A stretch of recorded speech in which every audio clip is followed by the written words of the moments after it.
Muling ipinanawagan ng Trabaho Party List sa mga kumpanya na silipin ang pakinabang ng hybrid work setup.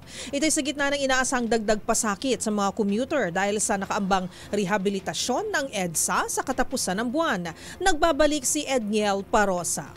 Muling nanawagan si Trabaho Party List spokesperson Attorney Michelle David Espiritu sa mga kumpanyang pag-aralan ng hybrid work setup para sa mga empleyado. Ginawa ni Attorney Espiritu ng Trabaho Party List ang pahayag matapos i-anunsyo ng Department of Public Works and Highways ang gagawing malawakang rehabilitasyon sa EDSA sa pagtatapos ng Marso. Ayon kay Attorney Espiritu, obligasyon ng employer na tulungan ng kanilang mga empleyado upang hindi sila mahirapan sa araw-araw na pagko-commute. Bukod sa flexible working arrangements, binanggit din ng Trabaho Party List na mahalaga ang mataas na transportation allowances sa mga manggagawang kinikailangang regular na mag-commute.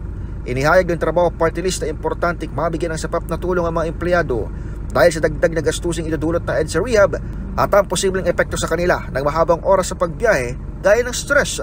Nauna rito, sinabi ng pamahalaan na ang pagsasaayos sa EDSA ay bahagi ng paghahanda ng Pilipinas sa hosting nito na ASEAN Summit sa susunod na taon.